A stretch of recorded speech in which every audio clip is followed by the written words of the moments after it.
Hey, good morning. My name is Peter Rosenberg, and I'm joined by my now good friend, Jay from Real World Explosion, a.k.a. Jay from the BX. He's originally from the Bronx. How are you, man? I'm doing good. I'm doing good. Glad to be here. How you doing? I'm good, man. Tell us real quick, how has life changed post Real World since it started? Damn. I mean, big differences now. You Yeah? know? Oh, yeah. I can't even work out in peace anymore without getting stopped by somebody. Is that all? Because I'm curious. It is that much? People are watching that much? It actually is, yeah. I mean, we've got some of the best ratings that they've had in so many seasons. And, you know, for me, I'm just a kid from the Bronx, you know. I never thought anything crazy. And at the gym, I'll get stopped. At the bars, I'll get stopped. Like, there's always somebody somewhere that knows who I am now. It's crazy. It's definitely weird. Ladies' attention. Is attention coming in from the ladies? Yes, the ladies' attention is great. It's strong. It's strong. Strong. Like, how's your Twitter during an episode of the show? Like, basically, like, I can't respond to anything because there's just too much coming through. It's just coming through. It's insane. Especially during an episode, it's insane. Getting, like, I gain about 2,000 followers in the hour of the episode. And the tweets and everything that come through, it's just crazy. And I'm guessing you're just going through and looking. And I'm telling you whether you know it or not. There are just chicks who are tweeting you, and they're available, right? They are letting you know it could already happen. You would be surprised how many girls tweet me and ask me if I could marry them.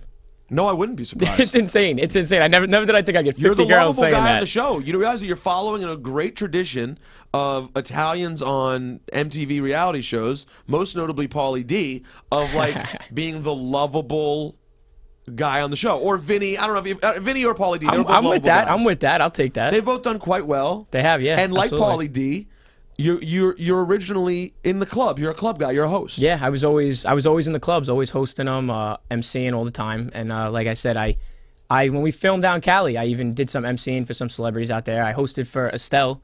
You know, I do the introduction to get her out and hype up the crowd for her and everything. So I'm just trying to keep it going now and take it to the next level. Have you met Pauly D yet?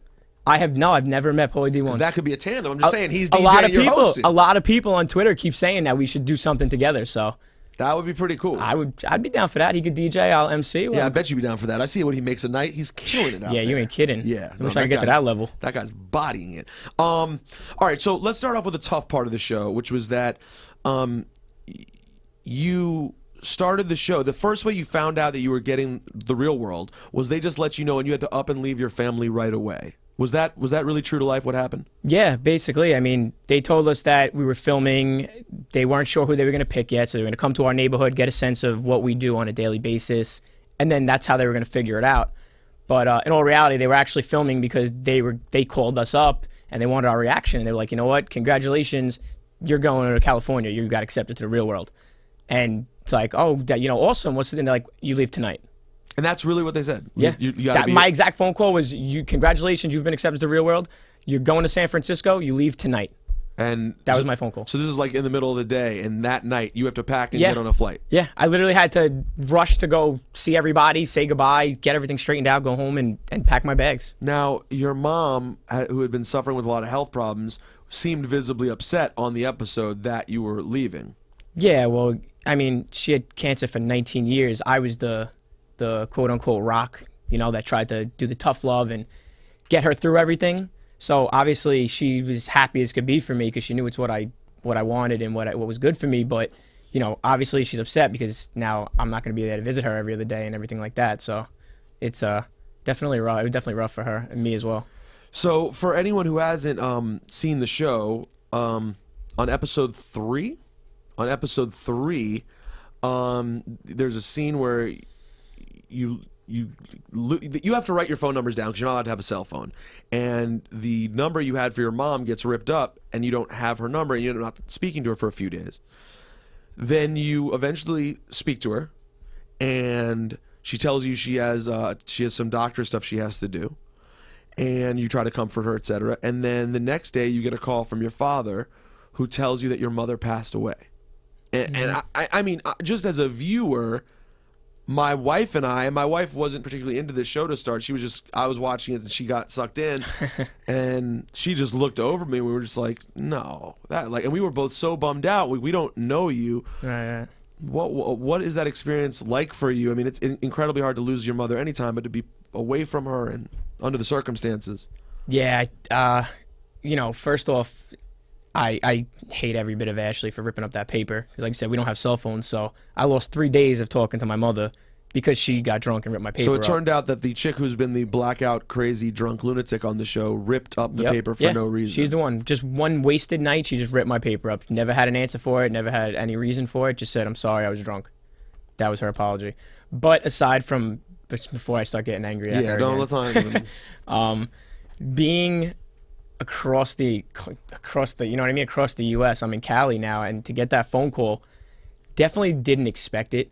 You know, I was waiting for my dad to call and tell me that she was okay. How serious was the procedure she was going in for? Because they didn't show in editing. They didn't show us how serious the procedure was. So I didn't really know what was right. she Well, having? they honestly, as far as the editing goes, I think they did a great job on how they show the episode. And they show the flashbacks, and you know, if you really pay attention, the first episode, everyone has like 15 seconds of getting that phone call, and I have like a full minute where I'm with my mom. And they did that purposely to let everybody understand how close I was with my mom, and then, to feed into episode 3. It was probably that's definitely the roughest phone call ever. The first cancer she ever had was breast cancer. It spread. She ended up with lung cancer. She ended up bone cancer. She had partial brain cancer. She just gone blind in her left eye maybe 7 or 8 months before I left for the real world. So things were not the greatest. They were never great, but you know what I mean? We just did our best. I did my best to keep her spirits up, and we tried our best. Were you constantly thinking that... was everyone sort of under the mindset that at some point she was going to pass away younger than she should? Or was there a chance that she could have managed to get through this and live a full life? She had, like I said, she had cancer for 19 years, so to battle it that long, I guess in the back of our head, we were so set, like, she did it for this long, she can keep doing it, so... I think we were just basically hoping and pressing on as hard as we could to kind of keep the vibe alive that she was going to stay good, and keep fighting it. But in the end, it's just the worst phone call that I ever had to get. So tell me what it's like when you're shooting the, it wasn't like a reunion, but you guys do like these after shows. You did one after episode 3. And that's when it was revealed that Ashley was the one who ripped up the paper. How did that day go? That day was interesting, and like you said, I never knew that she was the one who ripped my paper up. If you watch the episode, everyone says, "No, it wasn't me. No, it wasn't me. No, it wasn't me." And when we filmed an after show, they actually separated Ashley from the rest of the group. And I made a joke about everybody, like, "What'd you guys do to her?" You know what I mean? Because everyone else fought with her. I never did anything wrong to her. I never had any beefs with her. So I'm like, "What'd you guys do that they're putting her in a separate room?" And then the producer looked at me and was like, "It's so you don't kill her, Jay." And I was like, "Wait, what?" So I literally watched the episode with them. She watched it separate, and that's where I found out. And we went down and did the after show, and that's when I was finally able to actually confront her and call her out on what she did. And how did you manage to keep your composure? How were you able to keep your composure? No, you know what? We filmed for about an hour. It's a half an hour after show. So there were times when you didn't. There was a lot of me yelling, and she's like, "Well, what do you want me to do? Backflips to show you I'm sorry?" And I literally stood up and was like, "Yeah, right now, go ahead." Like I was so good to everybody in the house, but after that, I just didn't care. I didn't care. But they showed me holding my composure, I guess, out of respect for me, maybe. That's nice. Yeah, that way I didn't make a fool of myself. No, yeah. I fit in with you being a nice guy. Well, so here's what I want to say something about the Ashley character on the show, though. Someone always does. She's a very sad character, in my opinion. Like obviously, and I don't think she's acting. No, there was definitely no acting in there, I'm telling you. Yeah. I mean, to me, she seems like, do you know how old she is? 21, 22 maybe? I mean, maybe she'll grow out of it, but to me, she seems like someone who has a very serious alcohol problem. People view alcoholism in different ways. There are alcoholics who drink every day, and then there are alcoholics who drink occasionally, but when they drink, they black out every single time. Yep. Still alcoholism. And it's a different kind, but it's still nonetheless... Her behavior, she may not be a monster of a human being, but when she drinks, she is a monster. Sober, she was sweet sober. She was sweet, she was cool, but as soon as she got a hint of alcohol, it was over. It was over. She was throwing stuff, losing everything, going crazy, fighting with someone. How does she not have any friends at some point that are like, "You can't do this. It's dangerous"? I don't know. We tried. We tried backing her up. We really did. We tried giving her a second chance, a third chance. I mean, the first episode, she threw a hamburger at Ariel's face. Yeah, and it was Ariel did terrible. nothing. I'm surprised Ariel didn't kill her. No, Ariel was But not Ariel cool did about it. nothing to deserve that. And it was like from then on, we're like, this is not going to be good. Next day, fighting with Corey. Next day, it just never ended. Yeah, I mean, don't get me wrong. She was a very hateable character, but I ultimately ended up feeling bad for her. I was like, this woman better get her life together. And that was my thing. When we voted, we had that scene where we voted. You didn't vote against her, right? I didn't. I voted for her because I felt bad, and I said, you know what? Maybe she deserves another chance. Let's show her we care. We came a long way to get on that show. You know, let's give her another shot. Had I known prior that she ripped my paper up, obviously I would have changed my your vote. Yes. But I did vote for I her know to the come whole back. country, everyone watching cringes at you. Yeah. Like, vote. Yes, Ashley, give her a chance. Yeah, like she didn't do nothing wrong to me. Why not? Of I course. know. And then they show she the did worst- flashback. She literally probably did the worst wrong to you that anyone's Yeah, ever done to you. exactly. I know. Believe knew? me, I wish I knew. I wish I knew before that. But Who's your favorite or closest friend that you've made from the show? the guys, me, Corey, and Tom, together. I mean, that whole season together, we just dominated. We had a great time. There was no issues between us, no beefs, no nothing. For whatever reason, the three of us clicked, and it's been that way since. Who was the hottest of the chicks on the show in person? Who's the most attractive, you think? Just Ariel. She's beautiful. Ariel is, she looks like she walked off the cover of a magazine. I mean, yeah, and she seems mad cool. She is. We got along so great. Like, especially while everybody else was having their little hookups. Me and Ariel would just chill and talk and everything. She's very similar to me, and growing up with the family and business wise and being the Rock and everything like that. We got along great. So this past week is when we first see the exes show up on the show. Yeah, But we're not going to see what happens until next week. correct. Gotta wait till next week to find out what actually goes on. Does the show get? Because I mean, I have to say, like I said, when this show first came out and I saw an ad for it, I absolutely thought it looked ridiculous. You have a very likable cast, and then the way they built up, 21 days, 14 Yeah, days. I know. They did did a little countdown. I know. And so, smart. do you think that viewers will be satisfied with the interactions once they're in the house? Yeah, I mean, if the ratings have, we said earlier, the ratings have been great up to now. Everybody, like yourself, thought it was, oh God, what's going to happen? Is it going to be good? And everyone's hooked now. Once they come, it just gets worse.